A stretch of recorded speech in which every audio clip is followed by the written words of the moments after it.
Tanker waste water को मैंने नहीं 8 से भी ज़्यादा।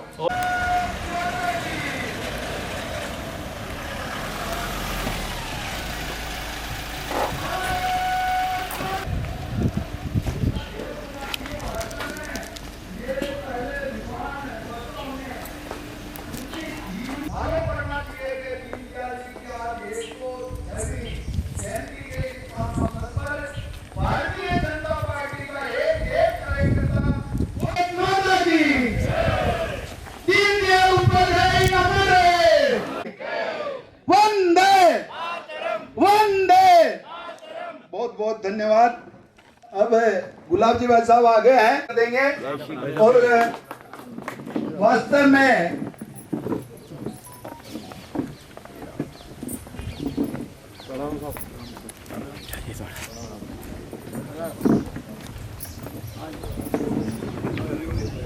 और पार्टी का नाम रोशन कर दे, समाज के आगे बढ़कर काम करे, वो आपको सपूत बनकर बताना है।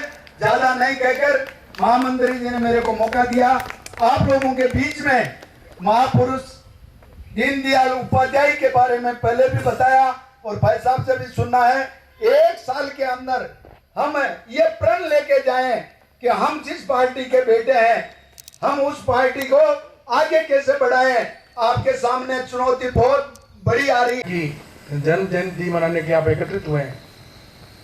सारा देश आज दीनदयाल उपाध्याय जी की जन्म जयंती मना रहा है।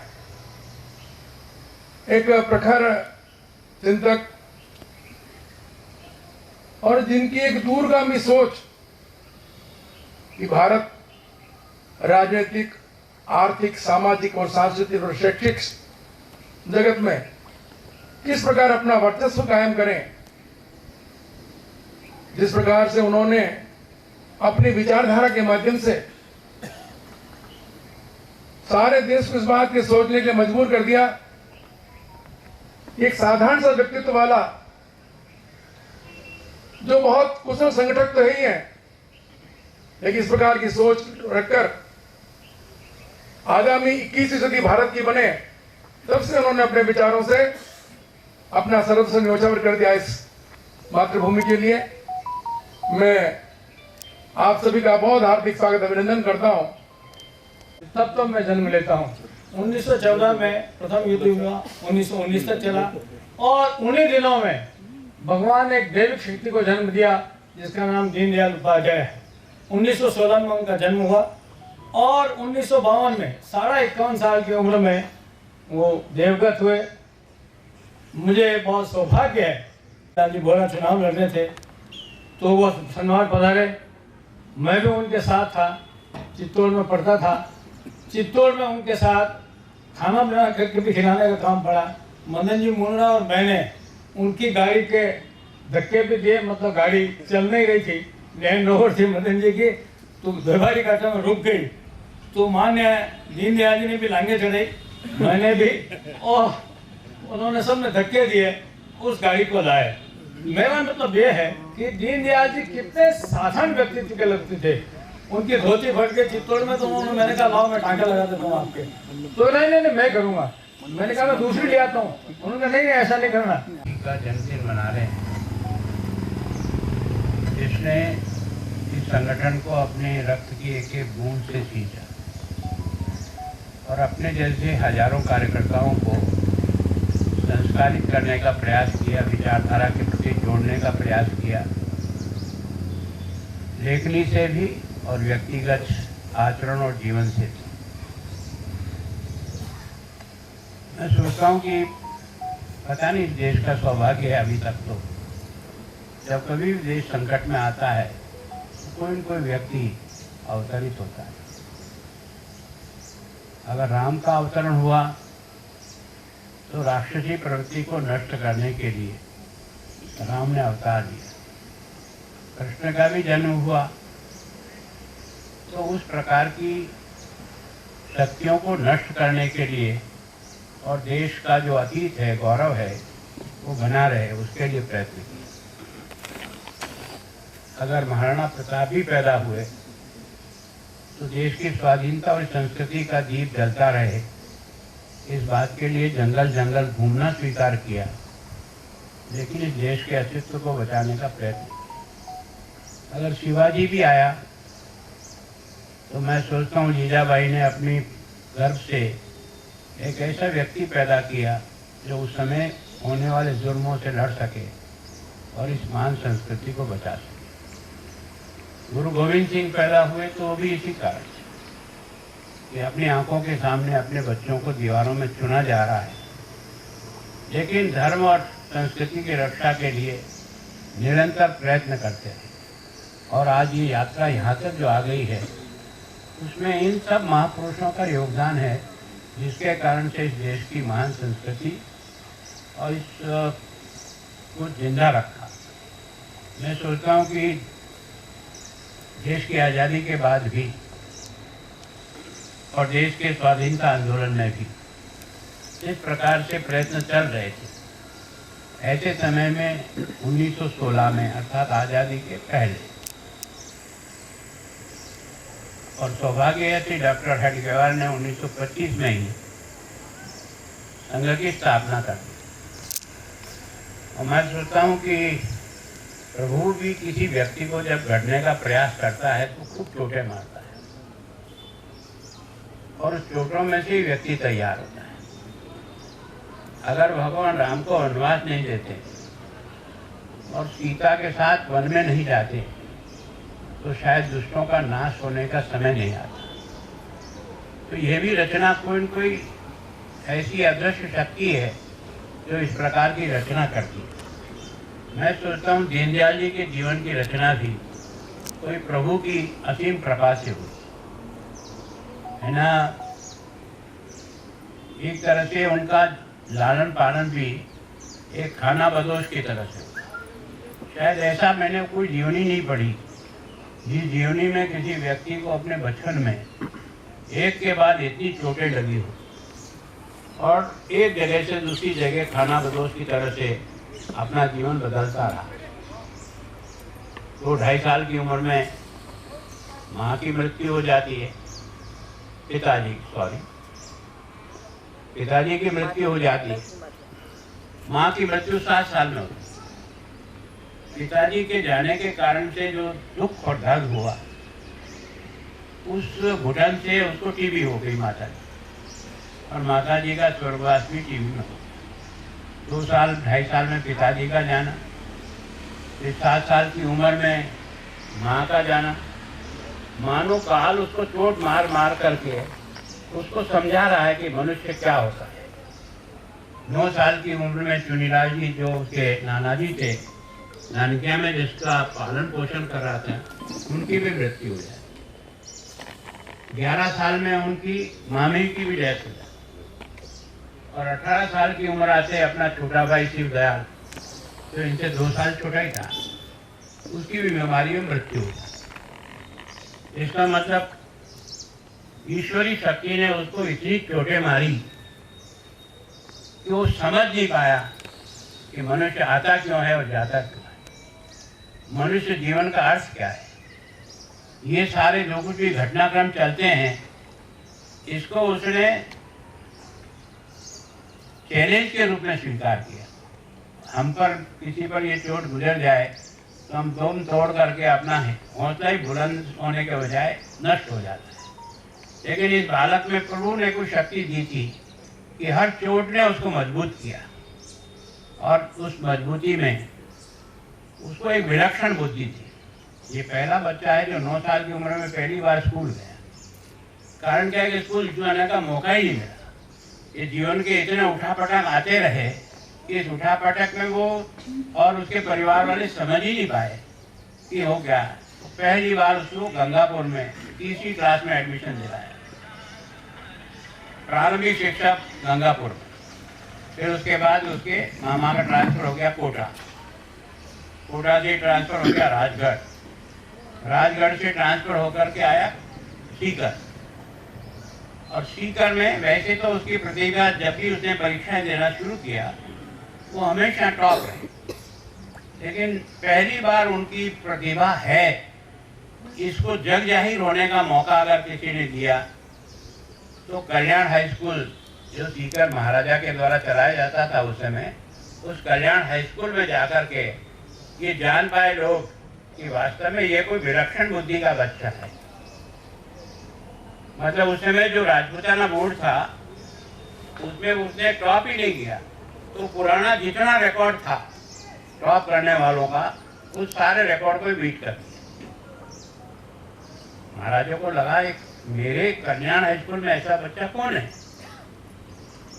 जो इतनी भयंकर प्रतिभा से संपन्न है। मैं अपने वहाँ की जो प्रिंसिपल हेड मास्टर थे उनको कहा कि उस बच्चे को लेकर के मेरे राजभवन में आओ, मैं देखना चाहता हूँ। बुलाया, देखता बूढ़ा बच्चा, शरीर पे कपड़े भी व्यवस्थित नहीं। उन्होंने बहुत प्यार से हाथ दिलाया और कहा बेटा मांगो, क्या चाहते हो? उसने कहा आपका आशीर्वाद चाहता हूँ। ये भी कोई विलक्षण बुद्धि ईश्वर पैदा करता है। तो दंग रह गया इस बच्चे के बारे में जो जानकारी की, जिसके माता नहीं है, पिता नहीं है, इसके ये अपने मामा नाना घूमता हुआ आ रहा है। और उसके बाद भी जब इससे मैंने कहा कि बोलो क्या चाहते हो, तो ये कहता है कि केवल आपका आशीर्वाद चाहता। तब वो वास्तव में उन्होंने देखा इस विलक्षण बच्चे को हमें इसकी पढ़ाई की व्यवस्था करनी थी, और इसलिए 10 रुपया वजीफा उस समय 10 रुपया बहुत बड़ी बात थी। हर महीना 10 रुपया वजीफे के रूप में मिलेगा और उसके एक तरह से 250 रुपया एक साथ उनको दिया था तुम्हारी पढ़ाई और सामग्री के लिए, और तुम जब तक पढ़ोगे तब तक तुमको ये वजीफा मिलेगा। उसके बाद वो वहाँ से भिलानी, उस समय एजुकेशन का राजस्थान में बहुत बड़ा सेंटर था, वहाँ गए, इंटरमीडिएट वहाँ की, तो वहाँ भी टॉप किया। बिरला जय में ही बुला करके उस बच्चे को उसी तरह से 10 रुपये अपनी तरफ से 250 रुपया एक साथ दिया और उनकी शिक्षा आगे चलती है ना। उसके बाद वो जब इंटरमीडिएट करके गए तो फिर कानपुर गए। कानपुर में भंडारी जी का उनका भी योग मिला। भंडारी जी भी हमारे यहाँ इंटरमीडिएट की व्यवस्था थी, इससे आगे पढ़ने की व्यवस्था नहीं थी, तो वो भी उसी कॉलेज में, वहाँ दोनों साथ रहे। ईश्वर योग था कि संघ के प्रचारकों की निगाह इन दोनों हॉस्टल में रहकर पढ़ने वाले बच्चों को पड़ी, और हमारे उस समय के प्रचारकों का ये हमेशा ये निगाह लगी रहती थी कि कौन बच्चा कहाँ मुझे अच्छा मिलेगा। अपने जैसे नहीं है कि जो आ गया उसको भर्ती कर दिया, उसको टेस्ट कर करके एक एक व्यक्ति को छांट करके निकाल के लाना और उसको प्रयत्न करके उसको उस विचारधारा में डालने का प्रयास करना। तो मैं सोचता हूँ उस समय जो वहाँ के कानपुर में संघ का काम करते थे, भावराव देश उस समय प्रांत प्रचारक के रूप में काम करते थे, उनका भी प्रवास होता था। इन बच्चों पर उनकी निगाह पड़ी, उनको वो अपनी शाखा पर ले गए और विचारधारा से जोड़ने का प्रयास किया। 37 में 39 में उनका प्रथम वर्ष हुआ। तो संघ के उस समय के जो संस्थापक है डॉक्टर हेडगेवार, उनसे भी उनका मिलने का सौभाग्य मिला, विचारों से परिपक्व हुआ। और उसी समय 1940 में इस मुस्लिम लीग ने 2 राष्ट्र की थ्योरी को प्रस्ताव पास किया मुस्लिम लीग ने। इसका मतलब देश का टुकड़ा होना ही है। इसके कारण से उनके मन में और अपने विचारों के प्रति दृढ़ता आई, और दृढ़ता आने के बाद 42 में जब वो तिथि वर्ष करने गए संघ का, तब उन्होंने पूजनीय गुरु जी से कहा कि गुरु जी, मैं भी इस विचारधारा के लिए अपना सारा समय देकर काम करना चाहता हूँ। और उसके पहले उसने आगरा यूनिवर्सिटी से अंग्रेजी में MA प्रीवियस कर लिया था, टॉप था। मामा की लड़की बीमार हो गई और इसके कारण से अपनी पढ़ाई को छोड़कर पहले मामा की बहन को बचाने का प्रयत्न किया, सफलता नहीं है। उसके बाद उनका MA फाइनल हुआ ही, पर नाना की और मामा के परिवार के बहुत आग्रह था तुम IAS की परीक्षा दी। उन्होंने कहा आपका आग्रह तो देता हूँ, IAS पास कर। इंटरव्यू में भी सेलेक्ट हो गए, और सेलेक्ट होने के बाद तो निश्चित रूप से नौकरी लगी थी। उनका आग्रह था नौकरी करो। उन्होंने आपने जो जो कहा वो मैंने कर दिया। लेकिन मेरा मन का निश्चय कुछ दूसरा ही है। मैं अपने जीवन का उपयोग देश के इस राष्ट्रीय कार्य में जिससे मुझे संघ ने जोड़ा है और हजारों लोग इसमें लग कर के जिस प्रकार के इस महान देश की महान संस्कृति को बचाने के लिए जो प्रयत्न कर रहे हैं, मेरी इच्छा है कि मैं उसी में अपना काम और समय दूंगा। फिर वो निकल गए घर से और पहली बार वो लखीमपुर जिला में प्रचारक बने। 3 साल तक वहाँ प्रचारक रहे। वहाँ की घटना मैंने आपको बनाई है। उन्होंने कहा जब अपने को इस नौकरी और इसी लालच में जाना ही नहीं है तो उन्हें सारी अटैची उतरवा करके अपने स्वेच्छे को कहा उतार गई, इसमें से कागज छांट दे। जो कागज उनके उपयोगी थे वो अलग कर दिए और उनका डिग्री को आग लगा दी। तो उनका क्या पागल हो गए? ये आपकी टॉप डिग्रियां हैं जिसमें आपने गोल्ड मेडल प्राप्त किया है, इनको जलाने का क्या मतलब है? उन्होंने कहा जिस रास्ते पे जाना ही नहीं है उसमें मोहर रखने का कोई अर्थ ही नहीं है, और जला दी। इसका मतलब निश्चय कितना मजबूत था। जिस रास्ते के आधार पर चलना है, जिसके आधार पर देश का निर्माण करना है, इसलिए ये सब व्यक्तिगत जीवन की जो महत्वाकांक्षा है उनको जला देना ही उचित होगा, और उसे जला दिया। कुछ ही साल बाद वो भी सह प्रांत प्रचारक उत्तर प्रदेश के बने और सह प्रांत प्रचारक उत्तर प्रदेश भवराज देवरस के साथ काम करने लगे। तो भवराज ने एक बार प्रांतीय बैठक में एक इच्छा जाहिर की कि छोटे छोटे जो बच्चे अपने संघ की शाखा पर आते हैं, इनके लिए कोई साहित्य या इनके लिए कोई कहानियां इस प्रकार की बने जिससे ये बच्चे पढ़ करके और इनके मन में काम करने की प्रेरणा जगे और अपने महापुरुषों के बारे में सही जानकारी बच्चों को मिले। ये बैठक में उन्होंने शाम को कहा। दीनदयाल जी रात भर जग करके सम्राट चंद्रगुप्त नाम की एक पुस्तक पहली पब्लिश उन्होंने निकाल दी। उसका पूरा डॉक्यूमेंट बना करके और भवराज जी मैंने रात को आपकी इच्छा के अनुसार ये कुछ बनाने का प्रयास किया, आप इसको देखो। उन्होंने पढ़ करके वो चकित रह गए, ये क्या चीज है।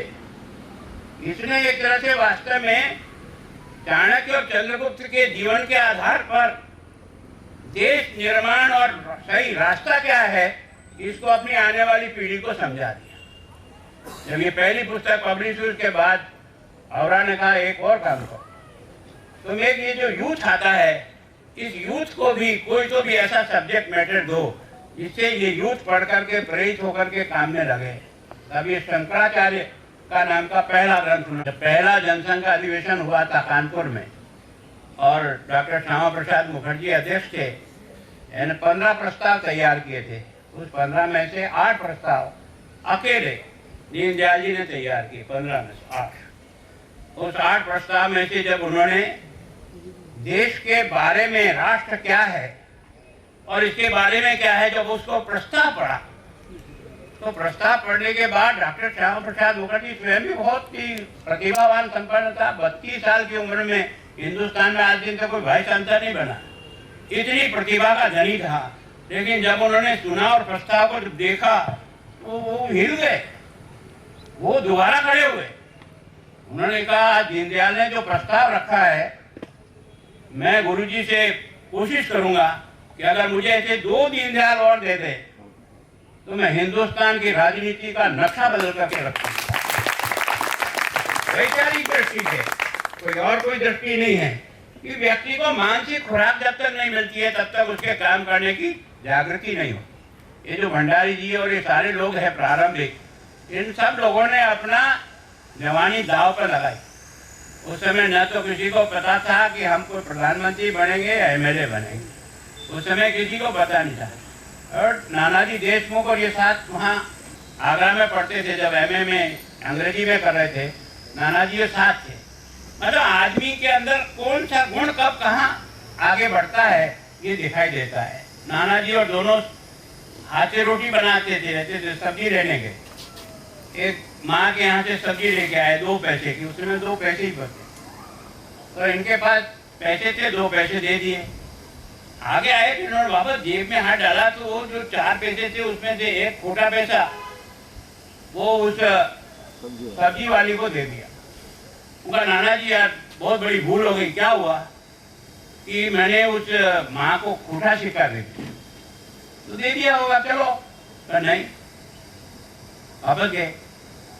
और उसने माँ को कहा कि माँ मैंने गलती से तुमको एक खोटा सिक्का दे दिया। तो उनका बेटा यार अब इतने सिक्के में कहाँ ढूंढना होगा है नहीं। तो उसने नहीं, फिर उन्होंने स्वयं ने उसमें से सारे सिक्के ढूंढे, इनके अपना खोटा सिक्का निकाला, वो जेब में रखा और दूसरा सिक्का डाल दिया। उस बूढ़ी माँ ने कहा तू पहला व्यक्ति है, मैं भी इतने सालों से सब्जी बेचती हूँ, पर तू जैसे व्यक्ति का मैंने अब तक कोई देखा नहीं, भगवान तेरा भला करे। अब ये उस समय पढ़ते, मतलब इस व्यक्ति ने, ईश्वर ने भी पैदा किया और संगत को साथ जोड़ा और संस्कार को और मजबूत करने का प्रयास किया। और आपने देखा होगा कि ये जो अपन जिसके बाद रोज करते हैं ना, ये जो मानव एकात्म मानववाद, ये 64 में उन्होंने बनाया। और एकात्म मानववाद की थीम को देख करके कम्युनिस्टों का जमीन हिल गई। तो ये क्या लिखा है, अगर ये बात आगे बढ़ गई तो ये राष्ट्र को जोड़ते हुए हमारे तो कबर बना देगा। और इसलिए 64 से ही वो कम्युनिस्ट विचारधारा से टकराव आ गया। और टकराव आने के बाद जब एकात्म मानववाद का सिद्धांत भारतीय जनसंघ ने लेकर के जब आगे बढ़े, और वो अधिवेशन था जिसमें इनको पहले हम हमेशा दूसरे लोगों को ला करके अध्यक्ष बना करके पार्टी को आगे बढ़ाने का प्रयास करते थे। हमने जो है जम्मू कश्मीर में प्रेमनाथ डोगरा जी को अध्यक्ष बनाया, हमने कई ऐसे डॉक्टर रघुवीर को बनाया, हर तरह से प्रयोग करते रहे जनसंघ को आगे बढ़ाने के लिए, जोड़ने के लिए। पर पहली बार पार्टी ने सोचा कि अब की बार पंडित दीनदयाल जी को ही पार्टी का अध्यक्ष बनाया। पंडित जी का मैं वैसे ही काम कर रहा हूँ, पर सबका जैसा संघ का विचार था कि नहीं बनना आपको ही चाहिए, तय हो गया। और अधिवेशन भी तय हुआ कहाँ, कालीकट, जहाँ आज भी अपना कोई एमएलए नहीं बन पाता है। आज भी अपना पिछली बार एक खाता खुला, एक का, बाकी कभी खाता ही नहीं खुला, एमएलए का ही खाता नहीं खुला। पर निर्णय किया, क्यों? क्योंकि प्रारंभ से लेकर 52 से लेकर कम्युनिस्टों का वहाँ सरकारें बनती रही। वो स्टेट कम्युनिस्टों ने बहुत मजबूती से पकड़ी हुई थी। एक बंगाल पकड़ा हुआ था और एक आपका केरल पकड़ा हुआ था, पांडिचेरी भी उसके साथ थी। तो इस विचारधारा को एक तरह से ध्यान में रख करके ही अधिवेशन की रचना की। पहले तो उन्होंने स्वीकृति दे दी, बाद में उनको लगा कि यार ये अध्यक्ष तो दीनदयाल जी बन रहे हैं, तो ये तो हमारी कबर खोदने का आएगा यहाँ पर। और यहाँ अगर केरल में इनको अधिवेशन करने देंगे तो ये तो उन्होंने ना लिख दिया। उस समय सब राशनिंग था, हर सामान था, अनाज भी मिलता था, राशन से मिलता था उसे। उन्होंने कह दिया भाई हमारे यहाँ न तो आपको कोई राशन पानी मिलेगा, न कोई चीज़ मिलेगी, और इसलिए आप अधिवेशन यहाँ मत दो। पंडित जी की जैसा आदत थी, हम लोग तो आमने सामने बैठे, जैसे आप और हम बैठे हैं, हमारा सौभाग्य था कि हम 63 से लेकर के लगातार उनको हर साल संघ शिक्षा वर्ग में देखते थे, सुनते थे। वो सबको लेकर बैठे कि क्या करें, अधिवेशन अब कालीकट में तो सब व्यवस्था के लिए ना कर दिया है, तो हर एक ने अलग किया। अपने लखनऊ में अपना नगर निगम है, वहाँ करो, पला का वहाँ करो, सब सुना उन्होंने। उनकी आदत थी, वो जब कभी भी गहराई से विचार करते थे तो अपने दोनों पैरों में अपना माथा लगा देते और अंदर मुंह से देखते रहते थे, सोचते रहते थे। तो कहा यार बात तो आपकी ठीक है, वहाँ सुविधा हो जाएगी, लेकिन हम जिस विचारधारा के लिए चले हैं, अगर सुविधा नहीं हो, हमने घोषित कर दिया, असुविधा होगी तो क्या दिक्कत है? अगर वहाँ खाने पीने का सामान नहीं मिलेगा तो अपने आने वाले कार्यकर्ता कहेंगे अपने अपने ठेले में अपना सामान डाल के ले आओ, और अगर छोटी मोटी दरी और तकिया हो तो बिछा लेंगे। अगर कोई जगह नहीं मिलेगी तो सड़क पर मिल जाएगी, जहाँ मिलेगी वहाँ सो जाएंगे। ये अधिवेशन तो कालीकट में ही होगा। ये 68 का अधिवेशन था, और 68 के अधिवेशन में जैसे ही कालीकट का अधिवेशन सफलतापूर्वक हुआ, सारी मीडिया और सब देखने लगे ये क्या सोच है, क्या विचार है, इनके कार्यकर्ताओं का दमखम कितना है कि चाहे वो अटल जी हो, चाहे वो भंडारी जी हो, चाहे कोई भी हो, सारे जगन्नाथ जोशी से लेकर सब सड़क पे ही सोए हैं, और सड़क पे ही जो है ना जो कुछ मिल रहा है वो खा रहे हैं, और 3 दिन का अपना कार्यक्रम पूरा कर दिया। लगा यार ये तो कोई थोड़ी अजीब ही शक्ति है भाई। और इसके कारण से उनके दिमाग में आया, और एक दिन जब वो यात्रा कर रहे थे ट्रेन में, तो मुगल सराय पर उनकी बॉडी में एक 5 रुपए का नोट हाथ में पकड़ा करके उनकी बॉडी को लाइन के बाजू में रख दिया। ये साबित करने के लिए कि चाय पीने उतरे थे और इसलिए उनको लग गई हो, मतलब उनकी हत्या हो गई। जो भी उनका साथ में यात्रा कर रहा था या जो भी षड्यंत्र होगा, लेकिन उस षड्यंत्र का पता नहीं लगा। ये सारी बात मैंने क्यों सुनाई आपको कि हम किसी मिशन के लिए करें, अगर हमारे दिमाग से ये बात निकल जाएगी ना तो हम अपने लक्ष्य को नहीं पाते। और मिशन को प्राप्त करने के लिए जीवन का कितना बलिदान होगा, कितना कष्ट होगा, वो सब झेलना पड़ेगा, उसको बर्दाश्त करना पड़ेगा अगर हमको उस मिशन की प्राप्ति करनी। इस व्यक्ति के दिमाग में ही था 51-52 वर्ष की उम्र में चला गया। हम में से अधिकांश यहाँ बैठे हैं तब उस उम्र को पार कर गए होंगे। इस छोटी उम्र में भी अपनी क्षमता से संगठन को जिसने जिस प्रकार से खींचा है, जिस सादगी से खींचा है ना, जीवन को जिस प्रकार से उन्होंने संयमित और अनुशासित किया है और उसके कारण से टीम को तैयार कर पाया। ये जो हजारों कार्यकर्ता आज इस विचारधारा के लिए अपने आप को खपा करके बैठे हैं, इसके पीछे ये नहीं था कि मैं प्रधानमंत्री बनूंगा कि मैं मुख्यमंत्री बनूंगा, मेरा नंबर एमएलए में भी आएगा कि नहीं आएगा, महापौर में भी आएगा नहीं, मैं पार्षद भी बनूंगा या नहीं बनूंगा। हम कुछ ही सोच के साथ आगे निकले हैं, कुछ विचार करके आगे निकले हैं। और इसलिए मेरा आप सबसे आग्रह है कि कभी कभी अपने दिमाग में लत्ती मारने का धंधा आता है ना, इसको एक तरफ, बहुत बड़ा लक्ष्य अपने सामने है और देश इस समय चुनौतीपूर्ण स्थिति में आकर खड़ा हो गया। इस समय BJP Narendra Modi versus all है। रोजाना जितनी भी डिबेट होती है उस समय आप सुन रहे हो, कर रहे हो जिस प्रकार से भी। अब ऐसे समय में अगर हमारी पार्टी में कहीं कमजोरी आ गई तो हमारा ये बनता हुआ महल ढह जाएगा ना। जो इतने कार्यकर्ताओं ने इतने वर्षों तक अपने आप को खपाया, परिवारों को छोड़ा, है ना, सन्यासी का जीवन जिया, घूम घूम करके इस विचारधारा को मजबूत करने का प्रयास किया, एक संगठन के आधार पर व्यक्ति का निर्माण करने का जो काम किया। अगर अटल जी देश के प्रधानमंत्री बने तो उनकी सफलता का राज क्या था? उनका व्यक्तिगत जीवन भी सफलता का राज था। उनकी वाणी में अगर सरस्वती बोलती थी तो वो ईश्वर की ताकत बुलाती थी उसको। और आज नरेंद्र मोदी भी बोलता है तो हमने तो सामने साथ काम किया, पर ये विलक्षण प्रतिभा उनमें कहाँ से आ रही है? इसका मतलब कोई न कोई अदृश्य शक्ति उसको पीछे से मदद कर रही है, जिसके कारण से आगे का भारत कैसा बनना है उसको बनाने के लिए वो उस योजना को आगे बढ़ा रहा है।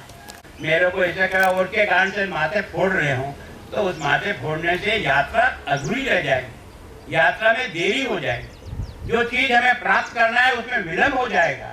इस विलंब करने के लिए जो हम जिस प्रकार का सोच रखते हैं, मैं आज इस जयंती के अवसर पर आप सबसे प्रणाम करके आपको हाथ जोड़ के प्रार्थना करता हूँ, ईश्वर ने तुम्हें और मुझे भाग्यशाली ऐसे संगठन से जोड़ दिया है जिस संगठन का अपना कैरेक्टर है, जिस संगठन का अपना जीवन जीने का उद्देश्य है, काम करने के पीछे कोई मंशा है, कोई तड़पण है। उस तड़पण को साकार करने के लिए ईश्वर ने योग से आपको और हमको सबको इस लाइन में मिला दिया। ऐसे समय में अगर हमारे मन में कहीं डावाडोल आता है तो संगठन का नुकसान। और जैसा मैंने कहा ना, कबड्डी का पाला आपके 1 वर्सेज ऑल होगा, सामने सब पार्टी के खिलाड़ी होंगे और वो अकेले खिलाड़ी होंगे।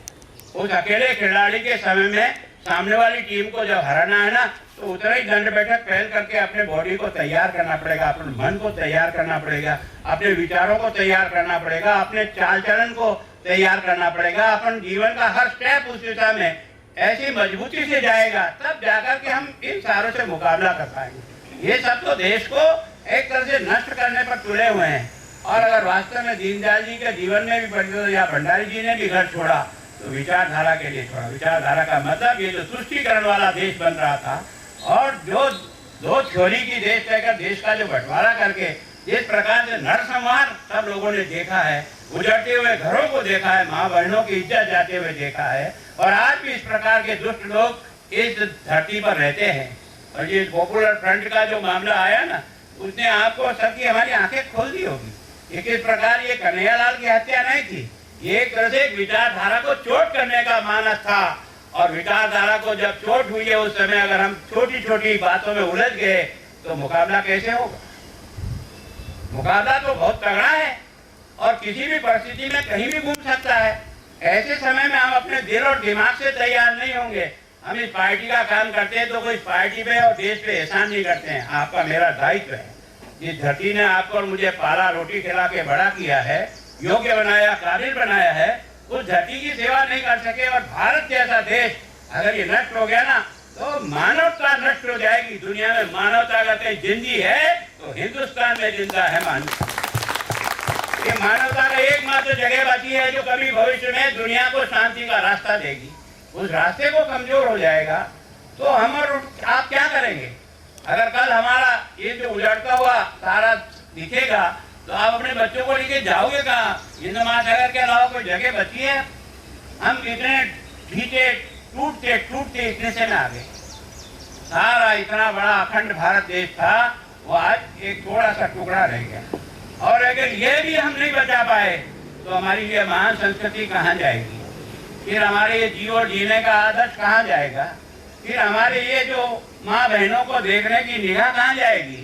फिर हमने माताओं को पूजने का जो सोचा है, अरे ये केवल आपने देखा होगा महाभारत द्रौपदी के चीर हरण को लेकर के और दुष्टों को नष्ट करने के लिए कितने लोगों का बलिदान हुआ। तो किसी उद्देश्य के लिए ये देश, ये किसी काम के लिए है।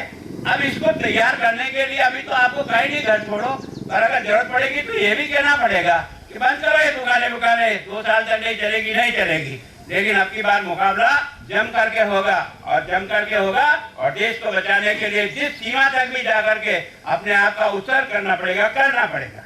आने वाली औलाद अपनी शांति से और सुरक्षित रहे, इसके लिए हमको ये करना ही पड़ेगा। हमारे पास कोई दूसरा चारा नहीं।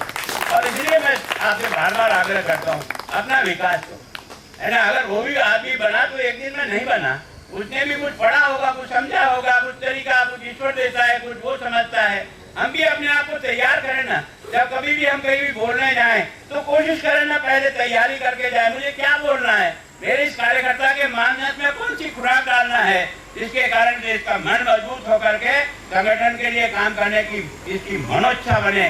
इस काम के लिए हम तो प्रयत्न करते हैं। मैं सोचता हूँ आज ये जो जन्म जयंती मना रहे हैं उस महापुरुष की मना रहे हैं, जिस महापुरुष ने अपनी छोटी उम्र में न MLA बना, न प्रधानमंत्री बना, न मुख्यमंत्री बना, लेकिन आज भी वो आपको और मेरे दिलों में राज करता है। तो उसके श्रेष्ठ जीवन और श्रेष्ठ गुणों के कारण से करता है। व्यक्ति बाहर इस कारण से बनता है। मैं सोचता हूँ विचार करिए और विचार करके हमारे मन में आपस में जो कुछ भी छोटी मोटी कटुता आती है, एक पूरे अब तक जो कुछ ना कुएं में डालो, हो गया, खत्म करो। लेकिन आगे बढ़ना है और आगे चुनौती को स्वीकार करके, और लोकतंत्र ही सबसे बड़ी ताकत है। अगर हमारी सरकार नहीं आती तो क्या 370 तोड़ देते? अगर हमारी सरकार नहीं आती तो राम मंदिर बन जाता? अगर हमारी सरकार नहीं आता तो गरीब को इतने सुविधा संपन्न बनाया जा सकता था? भ्रष्टाचार की भट्टी का प्रयत्न किसी आदमी ने किया तो आपकी सरकार बनने के कारण से किया ना। आपकी नीतियों के कारण से विकास आगे जाएगा। अगर आप स्वयं ही ठीक नहीं हो तो विकास को लूट खाओगे। लूट खाने से अपनी औलाद तो प्रसन्न हो जाएगी पर देश बर्बाद हो जाएगा। ये कर सकता हूँ, करने का प्रयास करूंगा। सफलता ईश्वर देगा, ऐसा मेरा विश्वास है। और हम जिस महामानव की आज जयंती मनाने यहाँ आए हैं, निश्चित रूप से उसका भी हाथ हमारे ऊपर रहेगा। जब हम अच्छा सोचेंगे, अच्छा करेंगे तो मैं सोचता हूँ सब अदृश्य शक्ति हमारी मदद करती है, हमें काम में सफलता मिलती है। धन्यवाद। करते हैं, अपनाएंगे दीनदयाल जी के गुणों को अपने मन में तो अपनी किस्मत पर और लोगों के दिलों पर राज करेंगे। ऐसे विचार आदरणीय बुलाजी भाई साहब ने किए, व्यक्त किए। आज हम अपनी साथ संकल्प लेकर उठे कि हम लोग पार्टी के लिए, राष्ट्र के लिए काम करेंगे। बहुत बहुत आभार और बहुत बहुत धन्यवाद आदरणीय बुलाजी भाई साहब का। और मैं आभार ज्ञापित करने के लिए इस सेवा जो उद्बोधन था आदरणीय गटाजा साहब का, या तो पहले हमने ढंग से नहीं सुने थे, या आज जो उद्बोधन था वो इतना जबरदस्त था कि एक एक शब्द हमारे कानों में, मन में उतरे हैं इतने सही ढंग से। मैं ये कह सकता हूँ कि आज जो हमारी क्लास हुई है उसके अंदर सर्वश्रेष्ठ गुरु की आपने भूमिका निभाई है और बहुत ही अच्छे तरीके से हमने आज पंडित दीनदयाल जी के जीवन को सुना है और अपने मन में उतारने की पूरी कोशिश की है और करनी चाहिए। इस वक्त भारत माता की जय, भारत माता की रहे, अमर रहे।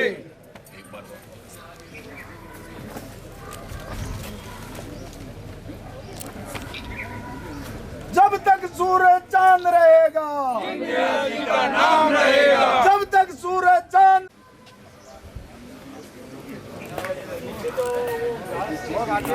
द कलर्स 18 उदयपुर न्यूज़ को सब्सक्राइब करें और हमेशा अपडेट रहिए।